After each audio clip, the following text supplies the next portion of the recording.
নমস্কার বন্ধুরা, আশা করি সবাই ভালো আছেন, সুস্থ আছেন। আমিও ভালো আছি। আমি সুস্মিতার নতুন আবার একটা ভিডিওতে আপনাদেরকে স্বাগত জানিয়ে আর সঙ্গে নিয়ে আজকের ভিডিওটা শুরু করলাম। আর আজকে কিন্তু আমার ওয়ার্ড্রপটাকে ডিপ ক্লিন করব, কারণ অনেক দিন হলো ক্লিন করা হয়নি। তো তাই ভাবলাম আজকে সময় একটু হাতে আছে, করে নিই তাই। আর সেটা আপনাদের সঙ্গে শেয়ারও করি। তো সেই মতো কিন্তু কাজ করছি আর আপনাদের সঙ্গে শেয়ার করছি। আর এই যে দেখুন, শাড়িগুলো আমি এইভাবে টাঙিয়ে রেখেছিলাম। তো শাড়িগুলো এতটাই জাম হয়ে গেছে যে বার করতে গেলে অনেকটাই অসুবিধে হচ্ছে।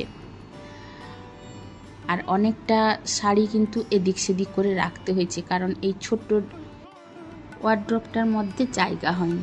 তাই ভাবলাম একটু চেঞ্জ করে অন্য জায়গায় রাখি। তো সেই জন্য নতুনভাবে আমি কিন্তু আজকে অর্গানাইজ করব। তো ভাবলাম আপনাদের সঙ্গে একটু শেয়ার করি। আর আমাদের কিন্তু মেয়েদের শাড়ি কেনা আর চুড়িদার বলুন, নাইটি বলুন, আমরা যে ড্রেসগুলো পরি বা কাপড় পরি, কেনার কিন্তু শেষ থাকে না, তো তাই না? আর আমার কিন্তু অর্ধেকের বেশি শাড়ি আমি কিন্তু আমার হাউস হেল্পার যখন আসতো, যে এসেছে তাকেই কিন্তু আমি গাদা গাদা করে দিয়ে দিয়েছি। আমি মনে করি যে কাউকে দিলে যদি সে পড়তে চায় তো দিতে আমার ক্ষতি কী, তাই না? আমি জমিয়ে রেখে এত শাড়ি কি করব? তাই কেউ চাইলে দিয়ে দিই, আর বাড়িতে যখন কাজের লোক কেউ আসে তখন তাকেও কিছু দিয়ে দিই। এই করে কিন্তু 24-25 বছর হয়ে গেল সংসার করছি।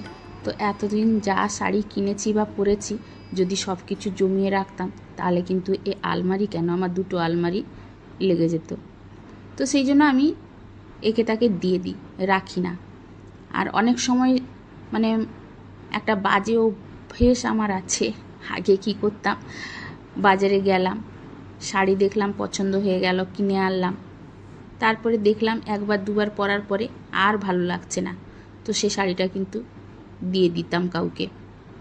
আমার নিজের ননদকেও দিয়েছি অনেক শাড়ি, আর একে তাকেও দিয়ে দিই। মানে কেউ চাইলে আমি না বলি না। আর কাজের লোক যারা আসে তারা তো চায়, আপনারা প্রত্যেকেই জানেন। আর তারা যেভাবে শাড়ি পরে দেখলেও খুব কষ্ট হয়, তো আমি কিন্তু দিয়ে দিই। এই করে কিন্তু আমি অনেক শাড়ি দিয়ে দিচ্ছি। আর এখন তো কেনা বন্ধই করে দিয়েছি। আর বন্ধুরা, আমি যেভাবে অর্গানাইজ করছি আপনারা যদি এইভাবে করেন তো শাড়ি কিন্তু রাখার পরে শাড়ি নিচের দিকে বেরিয়েও আসবে না আর পড়েও যাবে না। কারণ এইভাবে যদি মাঝখানে মাঝখানে একটা করে এই ম্যাট বা এই যে আমাদের শাড়ি যখন কেনা হয় তখন সেই শাড়ির ভেতরে কিন্তু একখানা মোটা সাদা কাগজ দেয়, বা অনেক সময় পেপারও দিয়ে দেয়। তো খবরের কাগজ না, এমনি সাদা যে মোটা পেপারগুলো দেয়, ওইগুলো যদি ভাঁজ করে এই মাঝখানে মাঝখানে ঢুকিয়ে দেওয়া হয় তো শাড়ির কিন্তু লেবেলেও থাকবে আর পড়েও যাবে না, আর বার করতেও কিন্তু অনেক সুবিধে হবে। আসলে কেন জানেন তো, আমার শাড়িগুলো প্রায় শিফন শাড়ি, আর যত পাতলা শাড়ি মানে ধরে ফেললেই পড়ে যাবে এরকম অবস্থা। আমার কিন্তু তাঁতের শাড়ি বলতে গেলে নেই, খুব কম আছে, একটা কি দুটো আছে। আর আমার কাছে সত্যি কথা বলতে কি বন্ধুরা, খুব দামি কোনো শাড়ি আমার নেই, কারণ আমি দামি শাড়ি কিনতে খুব একটা পছন্দ করি না। আমি মনে করি যদি দামি শাড়ি একটা কিনবো তো সেই পয়সায় আমি 3খানা 4খানা কিনে নিতে পারবো অবশ্যই, তো সেটা কিন্তু আমি পরতে পারবো। তো এই ভেবেই কিন্তু আমি শাড়ি কোনো দিন দামি শাড়ি কিনি না। আর আমাদের মতো মধ্যবিত্ত পরিবারের বউদের এত দামি শাড়ি কেনার মতো ক্ষমতাও নেই। যতটুকু আমার সাধ্যের মতো আমি কিন্তু ততটুকু আনি।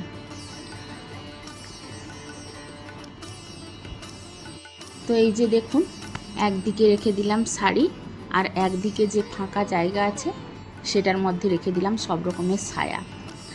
যেহেতু আমার এই ওয়ার্ড্রপটা একটু ছোট, তো সেই জন্য কিন্তু শাড়িগুলোকে এই যে এইভাবে রাখলাম। আর তার সাইডে যেহেতু অল্প একটু জায়গা ফাঁকা ছিল, তার মধ্যে কিন্তু সব ছায়াগুলোই ঢুকিয়ে দিলাম। এইভাবে রাখলে কিন্তু বার করতেও সুবিধা হবে, আর কোন শাড়িটা কোথায় আছে দেখতেও পাওয়া যাবে, আর ছায়ার কালারও দেখে কিন্তু বার করা যাবে অনায়াসে। আসলে আমি কিন্তু প্রথম প্রচুর শাড়ি পরতাম, মানে চুড়িদার বা নাইটি বা অন্যান্য কোনো ড্রেস আমি কিন্তু পরতামই না, কারণ শাড়ি পরতে আমাকে খুব ভালো লাগতো। আর যেহেতু আমার শ্বশুরবাড়ি ভুবনেশ্বরে, সেখানে কিন্তু শাড়ি পরার চল বেশি বন্ধুরা, তো সেই জন্য আমি কিন্তু শাড়িই পরতাম। কিন্তু এই যে বেড়াতে গেলে শাড়ি পরে যাওয়া কিন্তু প্রচুর কষ্টের হয়। আর কোথাও বেড়াতে গেলে যখন বেরানোর সময় হয়, তখন শাড়ি পরে বেরোতে কিন্তু অনেকটাই লেট হয়। সেই জন্য কর্তামশাই আমাকে চুড়িদার পরা ধরিয়েছেন, সত্যি কথা বলতে। তো সেই যে চুড়িদার পরতে পরতে এমন অভ্যেস হয়ে গেছে, আর কিন্তু শাড়ি পরতে ইচ্ছে করে না। আর এখনকার দিনে এই যা গরম পড়েছে, এতে তো একদমই শাড়ি পরতে ইচ্ছে করে না। তো সেই জন্য শাড়ি বলতে গেলে আমার এখন খুব কমই পরা হয়, শুধু কিন্তু জমিয়ে রাখা হয়েছে কয়েকটা, আর বাকি তো সব দিয়ে দিয়েছি। আর এই যে কয়েকটা শাড়ি আমি রেখেছি না বন্ধুরা, এটা কিন্তু অনেকগুলো শাড়ি, এর মধ্যে আমার কিন্তু খুব পছন্দের তালিকায় বা এর সঙ্গে কোনো স্মৃতি জড়িয়ে আছে, তাই জন্য কিন্তু এই শাড়িগুলো কাউকে আমি দিতে পারি না। তো যাই হোক, এইদিকে দেখুন আমি কিন্তু ব্লাউজগুলোও এইভাবে হ্যাঙ্গারের মধ্যে ঝুলিয়ে দিলাম। যদিও বা আমার ব্লাউজের কালেকশান খুব একটা বেশি নেই, কারণ আমি আনি না খুব একটা বেশি, তো সেই জন্য সেই কালেকশানও আপনাদের সঙ্গে খুব একটা শেয়ার করতে পারবো না। তাছাড়া আমার দামি কোনো ব্লাউজও নেই, যেরকম রেগুলার আমরা পরি সেই ব্লাউজই আছে, কয়েকটা একটু ভালো শাড়ির সঙ্গে কয়েকটা কাটানো আছে, ব্যাস এটুকুই। কারণ পরি না, আর এনে কি করব বলুন, তো সেই জন্য কিন্তু এখন আর আনি না। আর সত্যি কথা বলতে কি, এখন সংসারে নিজের প্রতি কিছু করার এনার্জি নেই। এখন বাচ্চা দুটোকে নিয়ে কিন্তু আমি প্রচণ্ড টেনশানে আছি। মানে ছেলে কলেজে পড়ছে, মেয়ে মাধ্যমিক দিবে, তো তার জন্য কিন্তু একটু টেনশান বেশি। তো যাই হোক, এদিকে দেখুন আমার কিন্তু রুমের অবস্থা কি হয়েছে। মানে আমাদের আলমিরাটা পুরোটাই আমি ডিপ ক্লিন করছি, তো সেই জন্য কিন্তু আমি চারিদিকে সব কিছু ছড়িয়ে ফেলেছি দেখুন। আর করে দেওয়ার মতো তো কেউ নেই, একাকেই সব কিছু গোছাতে হবে।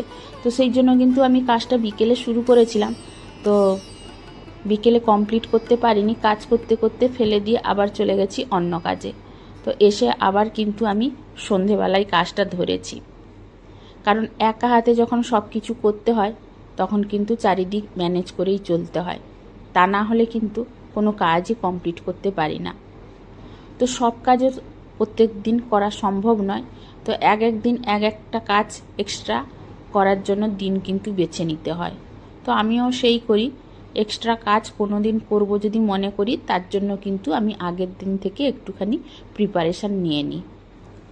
তো এদিকে কিন্তু এই ওয়ার্ড্রপটাও কিন্তু ক্লিন করে নিলাম। আর এতে ওই যে ওপরের দিকে আছে কর্তামশাই জামা প্যান্ট, আর বাকি এক্সট্রা জিনিসগুলো আছে। আর নিচের থাকটায় রাখলাম আমি শীতের সোয়েটার, চাদর, শাল, জ্যাকেট এইগুলো। আর একদম নিচের ড্রয়ারের মধ্যে রাখলাম কিন্তু যত রকমের ফাইল, কাগজপত্র, ওইগুলো, কারণ ওইগুলো দরকারি জিনিস। আমি এদিক সেদিক রাখলে আমাকে খুঁজে পেতে কিন্তু প্রচণ্ড মুশকিল হয়, কারণ সব জিনিসই আমাকে দেখাশোনা করতে হয়। তো সেই জন্য রাখতে গেলে অনেক সময় না ভুলে যাই কোথায় কোনটা রেখে দিয়েছি, তার জন্য কিন্তু এইখানে আমি সব জিনিস রেখে দিলাম, যাতে আমার খুঁজতে গেলেও কিন্তু আমি পেয়ে যাই। তাহলে এই যে দেখুন বন্ধুরা, আমি ওয়ার্ড্রপটা পুরোটাই ক্লিন করে নিলাম, তার সঙ্গে অর্গানাইজও করে নিলাম। আর দেখতে কেমন হয়েছে আপনারা অবশ্যই কিন্তু কমেন্ট করে জানাবেন। আর এই ওয়ার্ড্রপের মধ্যে জামা কাপড় যে রাখলাম, যাতে ফ্রেশ থাকে, পরিষ্কার থাকে, আর পোকামাকড় না আসে, তার জন্য কিন্তু আমি সব সময় লেপথিন দিয়ে রাখি। ওই যে সাদা লেপথিন, আপনারা হয়তো অনেকেই জানে, লেপথিন দিলে কিন্তু পোকামাকড়ও হয় না, আর গন্ধ একটা খুব সুন্দর হয়, সেই জন্য কিন্তু আমি সব সময় দিয়ে রাখি। তো তাহলে বন্ধুরা, আজকের মতো ভিডিওটা এখানেই শেষ করলাম।